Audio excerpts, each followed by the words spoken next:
Donc, merci de vous avoir joint à nous aujourd'hui pour le webinaire Microage parle technologie. Je m'appelle Maria Fiori, je suis directrice des opérations chez Microage et je suis accompagnée aujourd'hui par Sergio Lima, directeur succès à la clientèle à Microage. Bienvenue, Sergio. Bonjour Maria, bonjour à tous. Donc, la conversation d'aujourd'hui portera sur comment créer une organisation cyber résiliente. Mais avant de débuter, quelques petites notes. Tout d'abord, comme vous pouvez déjà le constater, tous les participants sont en mode silence et ceci, c'est pour réduire le bruit de fond. Nous vous encourageons à poser vos questions tout au long du webinaire en utilisant l'onglet Questions de l'outil. Le webinaire est enregistré et l'enregistrement vous sera envoyé un peu plus tard aujourd'hui.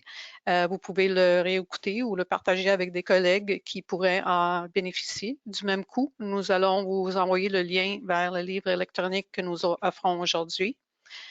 Si vous voulez une copie de la présentation, c'est disponible dans la section Handout ou Documents dans l'outil webinaire. Et dernièrement, à la fin du webinaire, vous recevrez un court sondage de 3 questions pour recueillir vos commentaires.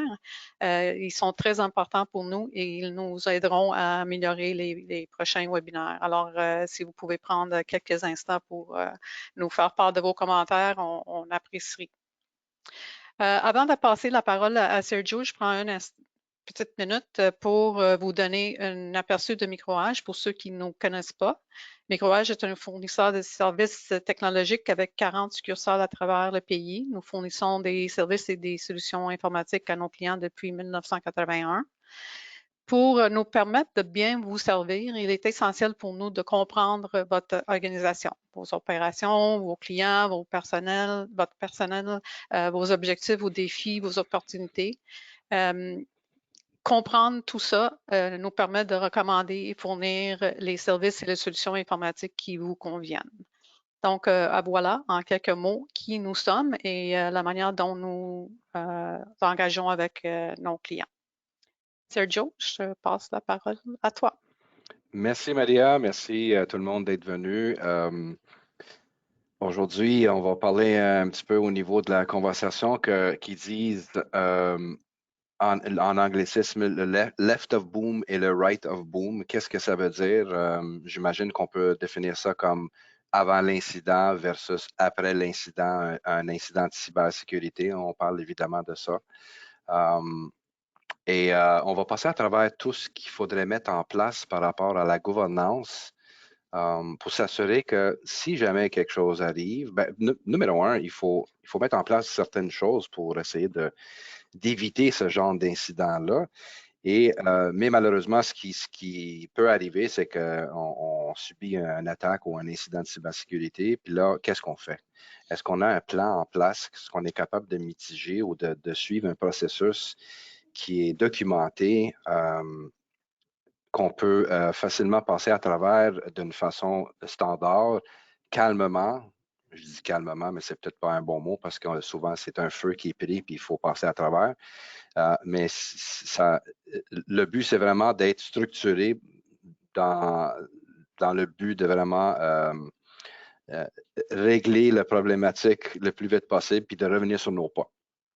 Donc, avant un incident, c'est sûr qu'il s'agit d'identifier les risques possibles pour protéger votre organisation contre les cyberincidents.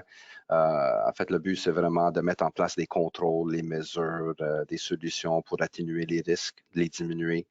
Après un incident, il est question de ce qui se passe après l'événement, la détection, la réponse à l'incident, les efforts de récupération si on a des données à récupérer, l'analyse de qu'est-ce qui se passe et ensuite mettre en place des améliorations pour mieux gérer les risques futurs. Sergio, est-ce que Oui. tu penses que ce serait une bonne idée peut-être de donner une définition de un cyber-incident? Parce que je pense, avant qu'on fait la présentation, on avait comme une petite discussion, puis en attendant qu'on commençait, j'ai sorti la définition de ça. Est-ce que tu penses que c'est quelque chose que... Ça serait sûrement utile, oui. Oui, Oui? Bon, fait effectivement. que d'après ce que j'ai lu, puis j'ai lu un peu sur le cadre de NIST Framework. Puis eux autres, ils définissent un cyberincident comme des actions effectuées dans le cadre de l'utilisation d'un système ou d'un réseau d'information ayant un effet négatif réel ou potentiel sur un système ou un réseau d'information et ou sur les informations qu'il contient. Donc, c'est juste pour clarifier, c'est quoi un cyberincident?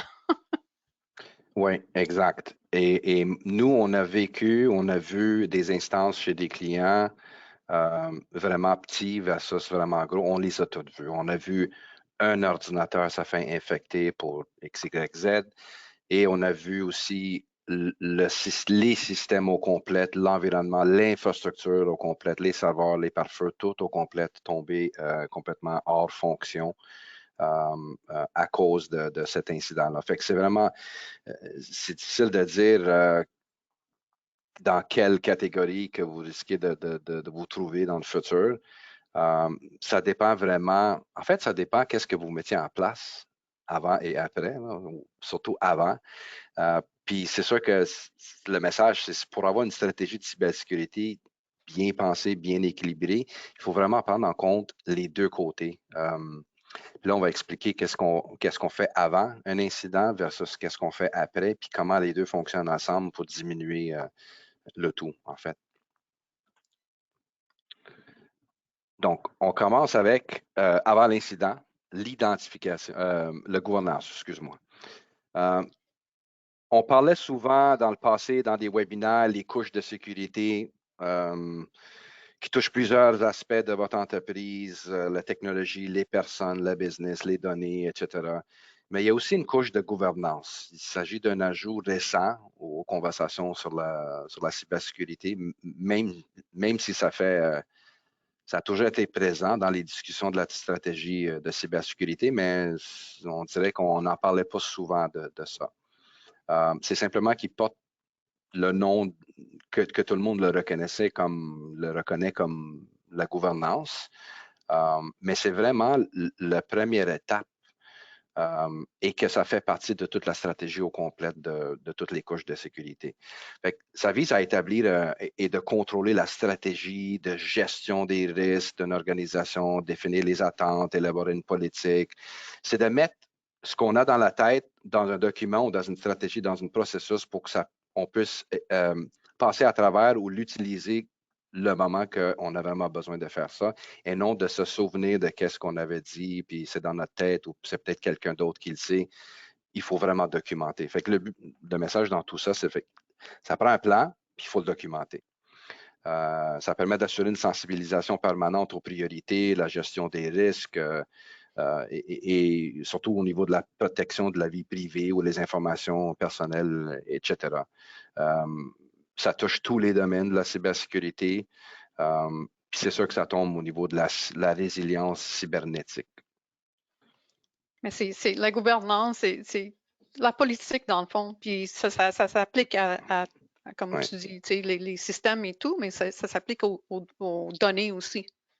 Right? Oui. Comment utiliser les données, lesquelles sont confidentielles, lesquelles, les catégories de données aussi.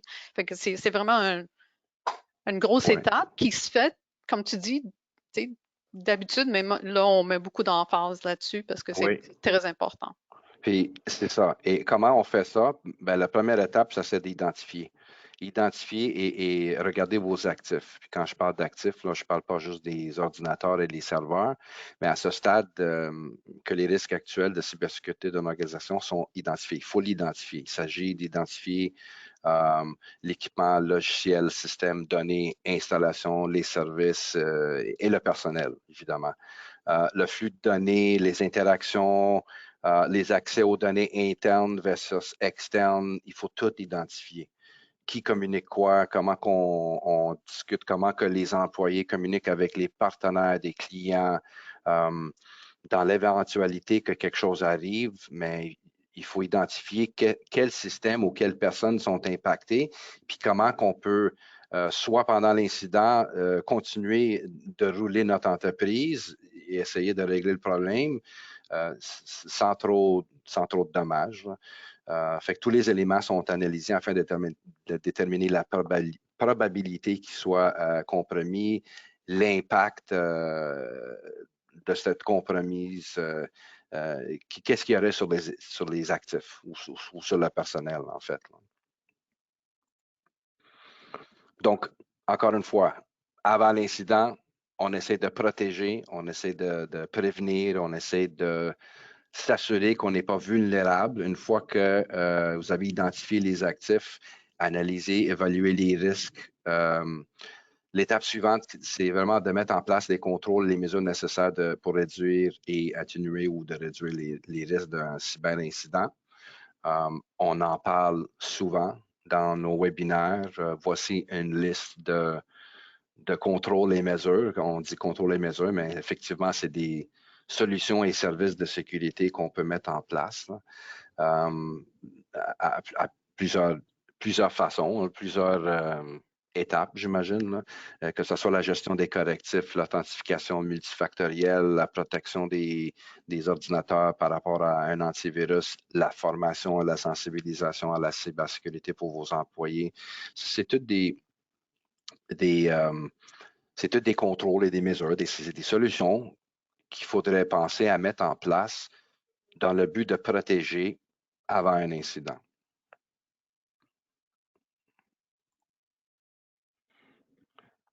Mais si jamais quelque chose arrive, qu'est-ce qu'on fait? Bon, là, on parle de la surveillance et la découverte. Les services et les outils de détection, c'est sûr que ça permet d'une surveillance continue pour la découverte et analyse de compromission, d'anomalies de système, d'autres événements qui peuvent suggérer d'un cyberincident, des petits indices qu'on voit que peut-être il y a quelque chose qui se passe de pas correct dans votre environnement.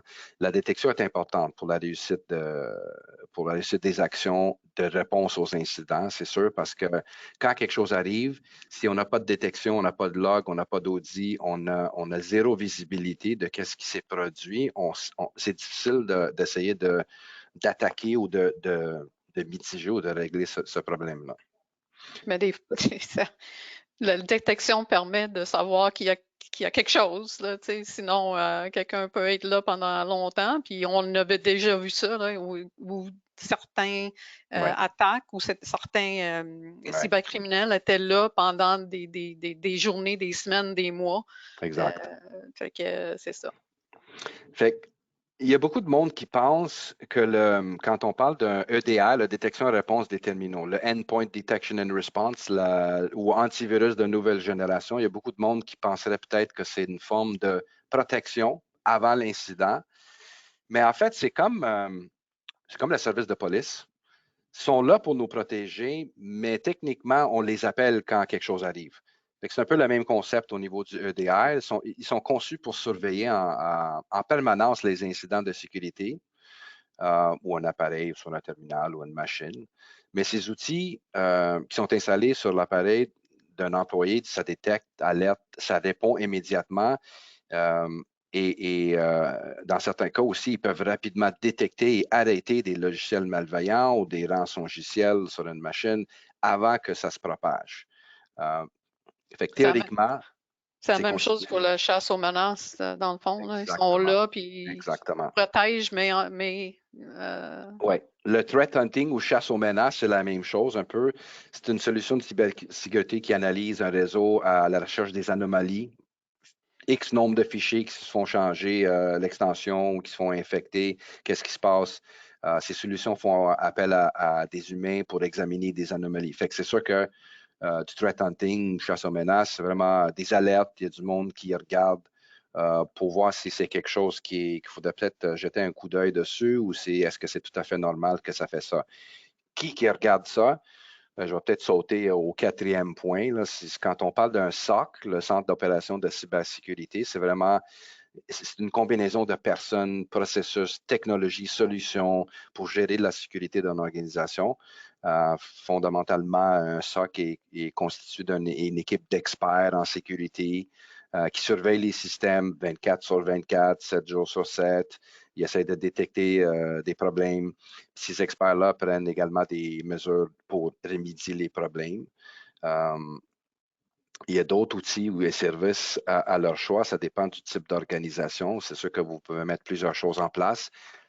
Ce que je vois, c'est que beaucoup d'entreprises n'ont pas les moyens ni la capacité de trouver du monde pour vraiment faire ce genre de service-là, le service de SOC. Fait qu'ils mettent ensemble avec le troisième point, qui est la gestion d'informations et les événements de sécurité. En autres mots, c'est un SIM qui parle. C'est vraiment une solution qui offre une vue centralisée du réseau, de l'infrastructure physique, une organisation virtuelle. Ça permet de comparer les alertes qui viennent de différentes sources, différents produits, dont la liste de solutions de sécurité qu'on a mis en place, mais le SIM va faire une consolidation de toutes ces alertes-là, puis d'essayer de voir s'il y a quelque chose d'anormal qui peut entraîner un incident de sécurité, puis qui nous permet d'agir rapidement pour prévenir les incidents ou avant que ça devienne beaucoup plus large. Là, on parle au niveau, si jamais on a un incident, on va parler au niveau de la définition. Fait que la définition, c'est qu'un plan de réponse aux incidents. Bon, un plan de réponse à un incident comprend un processus, des procédures et de la documentation qui décrivent en détail la manière dont une organisation détecte un cyberincident et comment on y répond pour s'en remettre. Ça permet à tout le monde de se préparer à identifier et atténuer, diminuer les risques, les menaces, de créer une résilience nécessaire pour se remettre d'un incident d'une manière efficace, dans un délai qui est comme le plus rapide possible, j'imagine. C'est vraiment ça le but d'un plan de réponse aux incidents, d'un plan pour une réponse aux incidents, c'est vraiment ça, d'essayer, parce qu'on dit toujours, c'est pas si, mais c'est quand où il y a un incident. Euh, ben, tout est pertinent par rapport à si vous êtes bien préparé pour répondre à cet incident-là. Bon, ben, j'ai quasiment répondu à la question, en fait. Là. J'ai une statistique à dire. Selon le Centre canadien de cybersécurité, plus de 70 000 incidents de cybersécurité ont été signalés au Canada en 2023. Puis ça, c'est une augmentation de 25 par rapport à l'année passée. Fait que les incidents allaient des logiciels malveillants à des attaques de rançongiciel, aux escroqueries par hameçonnage, aux violations de données. Ça touche des organisations de toute taille et de tous secteurs. Je répète, ça touche des organisations de toute taille et tous secteurs, des organismes gouvernementaux, des particuliers, d'un bout à l'autre du pays. Fait que, pensez pas que vous êtes trop petit, puis il n'y a personne qui va vous toucher. Ce n'est pas la réalité. Nous, on a des clients petites, très petites, grosses. Ils se sont fait tous toucher. Fait que il n'y a pas de discrimination, en fait. Fait que la réalité, c'est Un que peu de ça, Sergio, c'est qu'on ne les voit pas parce qu'on met en place des protections, donc on ne voit pas nécessairement tous les essais. oui, Je me rappelle, là, une couple d'années, quand on a mis un SIM, justement, ici, je me rappelle, un des personnes qui travaillent ici, qui regardait ça, on était bouleversés de combien de drive-by là, qui essayaient de rentrer de tout bas, de tout côté, mais parce qu'il y a des protections, des niveaux de protection, des couches de protection, ben, si ça rentrait pas, mais on les voit pas, fait qu'on dirait, ben, on les voit pas, fait que ça n'existe pas, mais ça oui, existe. exact. Puis il y a quelqu'un qui m'a dit ça, ça fait à peu près un mois, il m'a dit, le monde pense qu'ils sont à l'abri de tout ça, les petites moyennes, je parle de petites entreprises, ils pensent qu'ils sont à l'abri de ça parce qu'ils n'entendent jamais des petites entreprises dans les nouvelles C'est qui se font vrai. attaquer. Pourquoi? Parce que ben, c'est SolarWinds, c'est Sony, c'est plusieurs, c'est Google, c'est les grosses compagnies qui sont toujours visibles par tout le monde, puis quand ils se font frapper, ben, on le voit. Tandis que les petites entreprises, mais on ne voit pas ça dans les nouvelles, mais la réalité, c'est que ce soit la taille de l'organisation, le budget de cybersécurité, les politiques, les services, les outils qu'on met en place, un incident peut arriver à tout le monde. Fait que le fait de disposer un plan de réponse aux incidents bien préparé et d'une stratégie de cybersécurité robuste fait toute la différence, en fait, pour revenir sur vos pas quand quelque chose arrive comme ça.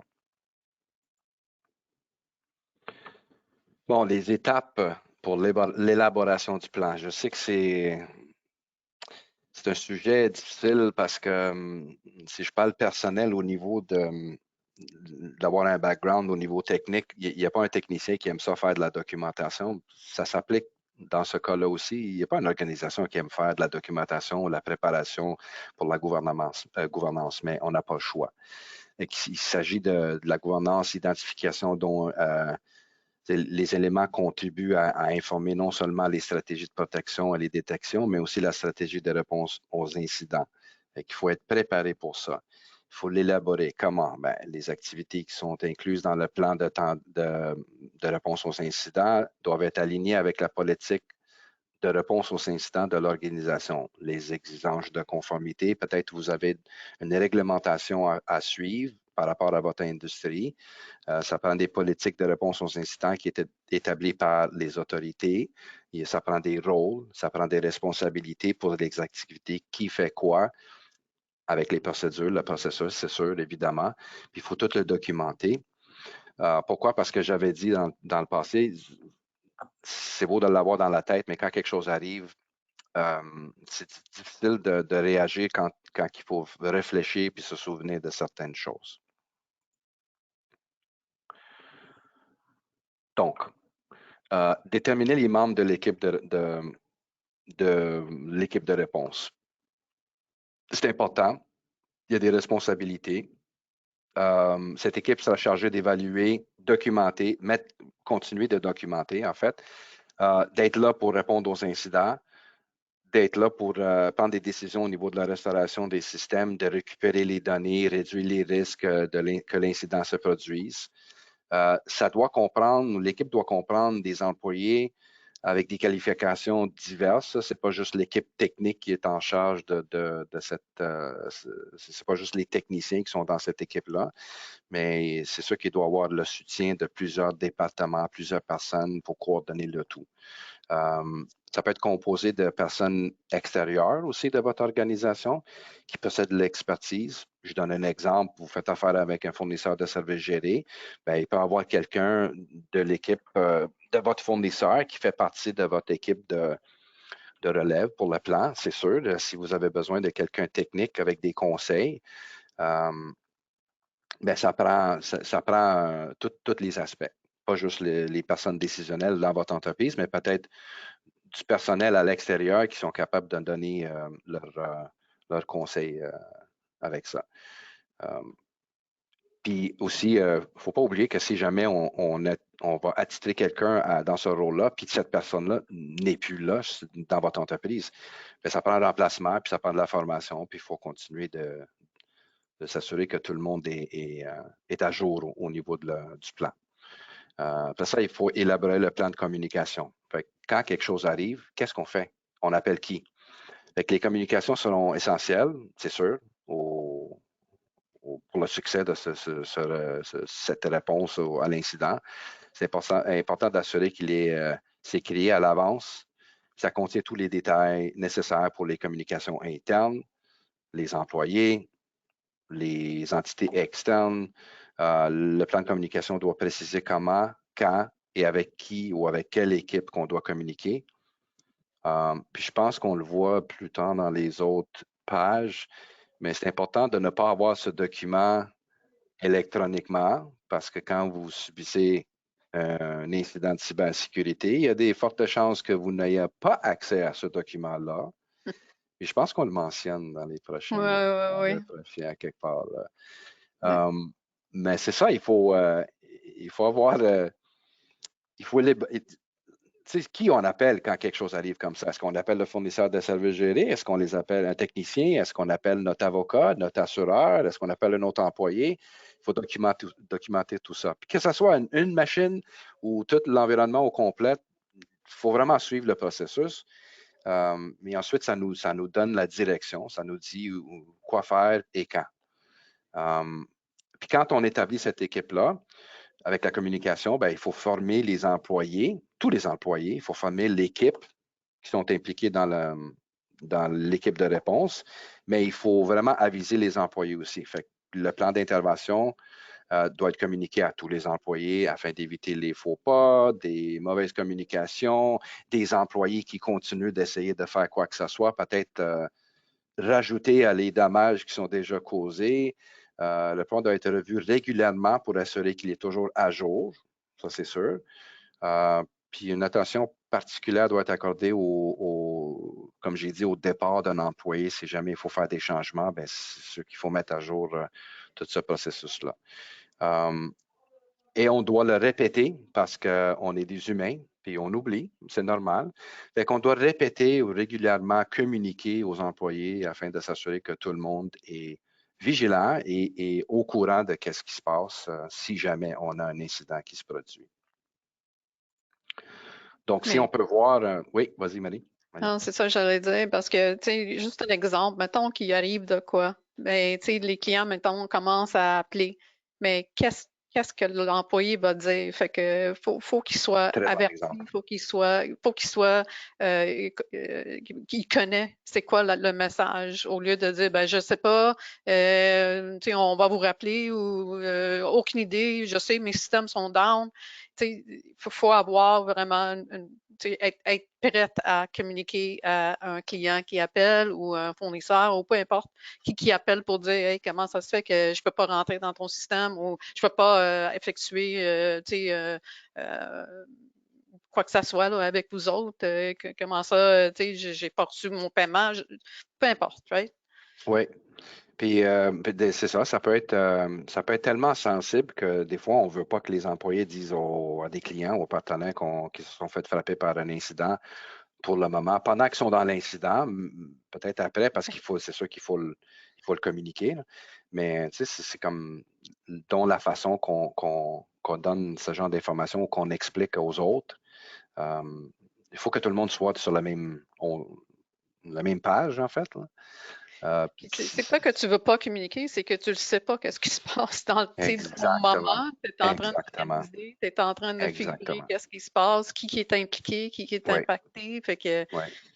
ouais, Oui. c'est ça. Le nombre de fois qu'on a reçu des appels des employés de nos clients qui disent je me suis fait infecter, ça va mal, j'ai un virus et tout. Puis à la fin de tout le diagnostic, c'était pas ça du tout, mais c'est ça. S'il y a eu un plan, il y a eu d'autres moyens ou d'autres façons, ou d'autres chemins à prendre avant de sauter ou de, en tout cas, de paniquer. Fait que voici les étapes, définir les objectifs de la stratégie, c'est sûr, les politiques, les procédures, l'amélioration de la sécurité de votre organisation, la visibilité d'un incident, qu'est-ce que vous avez mis en place, comment on peut se réétablir après un incident. Il faut vraiment clairement documenter ça. Votre plan B, mettre en place un plan de backup, un plan de sauvegarde fiable pour aider à restaurer vos données, c'est sûr, avec les standards qui sont déjà dans l'industrie par rapport à type de backup, nombre de backup, la rétention, la réplication hors site, la réplication hors ligne. Il faut vraiment penser et mettre ça en place. Pourquoi? Parce que, en fait, encore une fois, le monde peut-être pense que ça, c'est une solution qu'il faut mettre pour protéger avant un incident, mais la réalité, c'est qu'on l'utilise pendant ou après un incident se produise parce qu'on a besoin de ces données-là pour nous remettre sur les pas. Puis ça prend une stratégie au niveau de la correction ou la mise à jour du matériel, la mise à jour des systèmes d'exploitation, les applications. Assurez-vous que vous avez une bonne gestion des patchs que vous avez en place.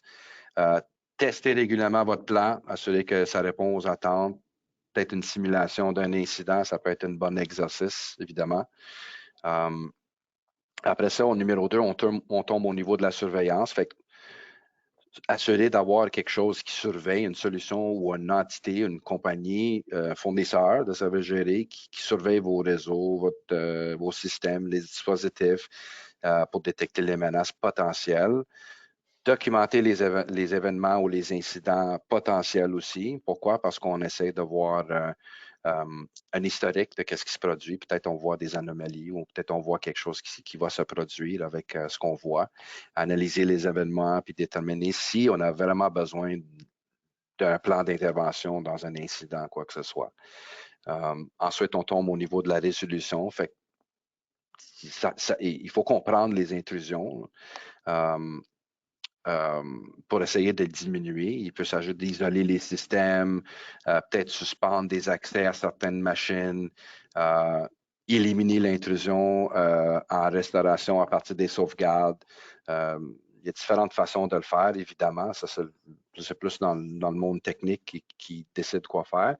Ça, c'est un bon exemple d'impliquer du monde technique pour mettre en place ou pour se remettre ou faire la résolution, diagnostic slash résolution. S'assurer que les appareils, les systèmes sont propres en utilisant des logiciels anti-malveillants, antivirus, mettre en place toute cette solution-là. Et préserver les preuves de documentation pour faciliter l'analyse d'incidents. Les preuves peuvent également être exigées par des assureurs.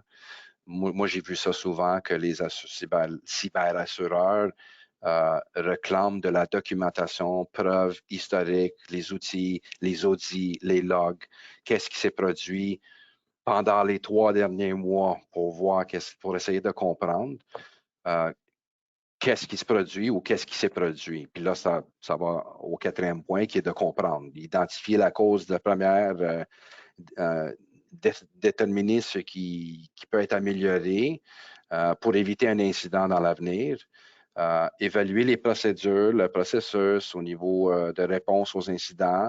Peut-être il faudrait l'améliorer. Si on s'est fait frapper puis ça a pris X nombre de jours ou heures pour le régler, mais est-ce qu'on peut améliorer? Est-ce qu'on peut changer certaines choses pour que ce soit plus rapide au niveau de la réponse et au niveau de se remettre? Et documenter les connaissances, c'est sûr, documenter les ajustements qu'on vient de faire. Chaque étape, en fait, quand on l'a découvert jusqu'au point qu'on a résolu le problème, il faut tout documenter. Les organisateurs doivent disposer des... J'avais dit, oui, on va l'avoir électroniquement, mais ça prend des copies imprimées là, de ce plan d'intervention-là, c'est sûr. Parce que lorsqu'un incident se produit, les systèmes sont possiblement inaccessibles. C'est pas vraiment utile d'avoir des documents électroniques, fait que ça prend des documents en papier, que tout le monde a des copies pour toutes les parties qui sont impliquées dans votre environnement. Même, on peut aller à fournir ça à tous les employés si on veut, mais surtout l'équipe qui va répondre à cet incident-là. Puis il ne faut pas oublier non plus que si on teste et on fait des changements parce que on a vu qu'il y a quelque chose qui peut-être n'a pas marché ou faut réimprimer la partie qui a changé au moins là, pour être sûr que la documentation est à date. Oui. Puis je l'avais mentionné déjà, c'est sûr que possiblement vous avez besoin d'expertise à l'externe, mais il faut surtout le documenter. Je sais que c'est quelque chose élaboré. C'est pas le fun de faire ce genre de documents et processus-là, mais je pense qu'on n'a pas le choix de le faire, toutes les entreprises, parce que avec les statistiques qu'on voit là, il n'y a personne qui est à l'abri de tout ça. Puis je parle par expérience parce que chez nous, chez Microage, on a fait cet exercice-là au niveau l'équipe de réponse aux incidents, la documentation, de mettre tout ça en place. C'est quelque chose. Ça ne se fait pas en une semaine, mais tranquillement, il faut commencer. Si on ne commence pas, on ne sera jamais prêt, ça c'est sûr. Fait que c'est sûr que c'est pas le fun de documenter puis d'avoir une procédure, mais on n'a pas le choix, vraiment. Fait que, on n'est pas obligé, en fait, le message, c'est qu'on n'est pas obligé de le faire tout seul. Il y a des entreprises, il y a des experts qui existent pour vous aider à coacher, à faire ce qui est bon pour votre entreprise. On n'est pas, je ne vous demande pas de faire un document de 4000 pages. Si vous êtes une petite entreprise, bien, il y a façon de le faire d'une façon qui est vraiment personnalisée pour votre entreprise pour s'assurer que vous êtes prête si jamais quelque chose arrive. Donc, en général, avant un incident, on fait identification, prévention et protection. Après un incident, on fait la détection, la réponse aux incidents, la sauvegarde et la récupération, l'analyse de ce qui se passe et l'apprentissage. Et je parlais au niveau des 6 couches. Voici les 6 couches, plus la 7e couche qui est en mauve, la gouvernance. Fait que c'est sûr que dorénavant, ça va faire partie de nos conversations au niveau de la stratégie de cybersécurité qui est robuste et équilibrée. C'est sûr que ça doit passer à travers. Et c'est sûr qu'on a mis des couleurs pour ce qu'on voit avant et ce qu'on met avant l'incident versus après l'incident, en fait, là, Maria. Merci pour les couleurs. Là. Au moins, on peut identifier le jaune qui est après et les verts qui sont avant. Fait que je répète, les verts, c'est des solutions pour prévenir, protéger, identifier qu'est-ce qui se passe. Et ce qui est en jaune, c'est vraiment une stratégie au niveau après un incident. On en parle souvent dans les autres séminaires, fait que je ne penserai pas à travers tous les points là, mais on avait déjà parlé de ça. Donc, voici, je passe la parole à Maria pour parler du livre électronique. Oui, fait que comme on a mentionné dans notre invitation et au tout début, on met en place à votre disposition un peu qu'est-ce qu'on a parlé aujourd'hui. Donc, vous pouvez aller le chercher. Ne vous inquiétez pas, on va l'envoyer après avec l'enregistrement du webinaire, mais j'ai aussi mis le lien dans le chat. Fait que si vous voulez le télécharger, vous pouvez aller dans le chat et prendre le lien là, vers le livre électronique. Si vous avez des questions, des choses que vous voulez demander, Joël, bonjour. Hein, si tu as des questions, n'hésite pas. Mais entre-temps, je voulais juste te dire merci de votre participation à notre webinaire aujourd'hui. Encore une fois, si vous voulez télécharger le livre électronique, on vous encourage de le faire. Et si vous avez des questions, n'hésitez pas à contacter votre microage local. Joël demande, est-ce que vous aidez les entreprises pour établir un plan? De notre succursale, pas vraiment. J'ai pas d'expertise, j'ai pas de personnel qui est attitré ou assigné pour vraiment faire l'aspect plan d'incident. Pour être honnête, on a fait affaire avec une firme de sécurité qui nous a aidé à faire notre plan, à bâtir notre plan. Fait que je suggère la même chose. Fait que la réponse est oui, on a des partenaires qui le font. C'est des partenaires de sécurité qu'on peut vous mettre en contact avec, qui peuvent vous aider à faire tout ça. Mais ça ne serait pas des. En tout cas, je parle de ma succursale. Il y a peut-être d'autres microages qui le font. Mais ça se peut que certains microages n'ont pas les personnels à l'interne pour le faire, mais ils ont sûrement un partenaire en sécurité, cybersécurité, qui peuvent vous mettre en contact pour établir ce plan-là. Ça, c'est sûr. Oui, et on accompagne en même temps, right? Exactement. Parce C'est sûr que le partenaire va parler de certaines mesures, contrôle à mettre en place. Vous voulez les mettre en place, bien, Microage est là pour les mettre en place, s'assurer que tout va bien. Puis nous, on travaille avec ces firmes-là aussi parce qu'on veut les mettre correctement, on veut les mettre selon les standards ou selon l'entité de sécurité, ce qui nous suggère ou donne les meilleures pratiques. Fait que c'est sûr qu'on travaille très étroitement avec ces entreprises-là pour s'assurer que tout est en place et si jamais quelque chose arrive, mais on est là aussi pour vous aider à se remettre fonctionnel. Parfait. Merci à toi, Joël, d'avoir demandé la question. Je ne vois pas d'autres questions, mais si vous en avez, n'hésitez pas à les mettre dans l'outil de questions. Mais sinon, je voulais mentionner que notre prochain webinaire Microage parle technologie aura lieu le 13 juin prochain. Nous serons rejoints par un expert juridique spécialisé qui nous expliquera les enjeux qui soulèvent la loi 25 pour les entreprises. L'invitation sera envoyée prochainement. Fait que si si vous voulez vous rejoindre à nous, on va envoyer une invitation, puis vous pouvez vous enregistrer pour ça, ou vous inscrire, je devrais dire. Donc, avec ça, je ne vois pas d'autres questions pour aujourd'hui. Donc, encore une fois, Sergio, merci beaucoup. C'est C'est toujours un bon. plaisir de t'avoir avec nous. Ça fait plaisir. Et merci à vous tous d'avoir passé du temps avec nous aujourd'hui et nous vous souhaitons une excellente fin de journée. Bonne Merci. journée.